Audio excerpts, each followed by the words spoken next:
الحمد للہ رب العالمین والصلاة والسلام علی سید الانبیاء والمرسلین۔ معزز سامعین کرام، السلام علیکم ورحمۃ اللہ وبرکاتہ۔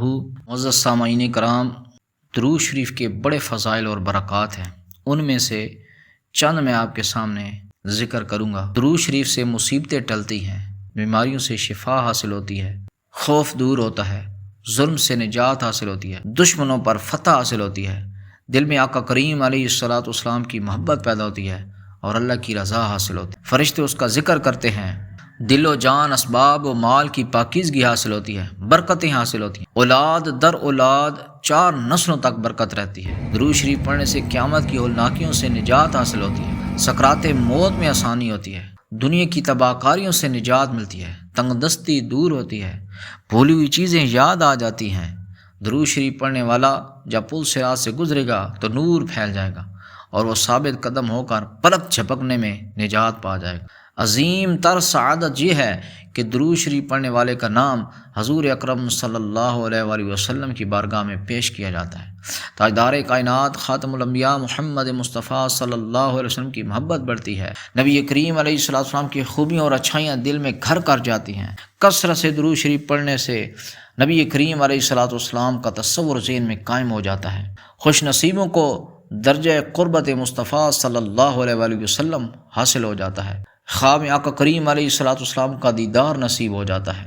روز قیامت مدنی تاجدار کائنات خاتم الانبیاء محمد مصطفیٰ صلی اللہ علیہ وآلہ وسلم سے مصافحہ کی سعادت نصیب ہوگی۔ فرشتے مرحبا کہتے ہیں اور محبت رکھتے ہیں، فرشتے اس کے درود کو سونے کے کلموں سے چاندی کی تختیوں پر لکھتے ہیں اور اس کے لیے دعائیں مغفرت کرتے ہیں۔ فرشتگان سیاحین یعنی زمین پر سیر کرنے والے فرشتے اس کے درود شریف کو مدنی سرکار صلی اللہ علیہ وسلم کی بارگاہ بے کس پناہ میں اس کے اور اس کے باپ کا نام لے کر پیش کرتے ہیں۔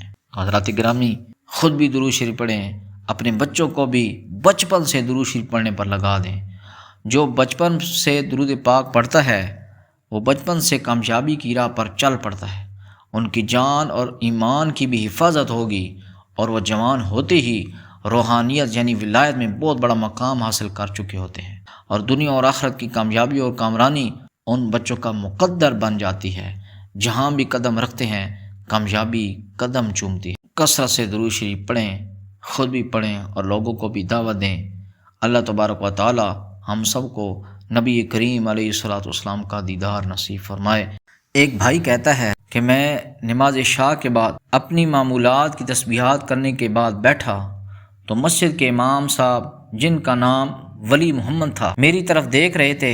کچھ دیر دیکھنے کے بعد مجھے اپنے پاس بلایا اور پوچھا، آپ نماز کے بعد اتنی دیر تک بیٹھ کر کیا پڑھتے رہتے ہو؟ میں نے کہا، بابا جی بس اللہ کا ذکر، تسبیحات اور درود شریف بھی پڑھ لیتا ہوں۔ کہتے مجھے بھی کچھ بتاؤ گے؟ میں نے ان کو بتایا کہ میں یہ پڑھتا ہوں۔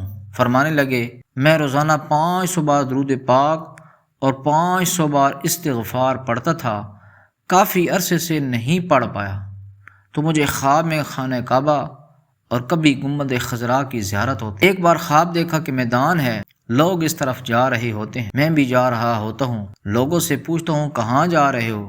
مجھے کہتے ہیں کہ آپ کو نہیں پتہ، وہاں رسول اللہ صلی اللہ علیہ وسلم تشریف لانے والے ہیں۔ سبحان اللہ، سبحان اللہ۔ محترم سامعین کرام، وہ بابا جی کہتے ہیں کہ میں بہت خوش ہوتا ہوں اور پھر میدان سج جاتا ہے، لوگوں کے ہجوم سے ہوتا ہوا آگے بڑھتا ہوں تو کیا دیکھتا ہوں، نور ہی نور ہے، پروقار نورانی ہستیاں، اتنا نور کہ میں نظر جھکائے کھڑا ہوتا ہوں، اوپر نہیں دیکھا جاتا۔ مجھے بتایا جاتا ہے آپ صلی اللہ علیہ وسلم کے سامنے کھڑے ہیں، باادب ہو جائیں۔ میں رسول اللہ صلی اللہ علیہ وسلم کو ادب سے سلام عرض کرتا ہوں، پیارے آقا دو جہاں صلی اللہ علیہ وسلم سلام کا جواب فرماتے ہیں اور میرا نام لے کر مجھے فرماتے ہیں، ولی محمد کیا بات ہے، کافی عرصے سے تمہارا تحفہ درود و سلام ہم تک نہیں آ رہا۔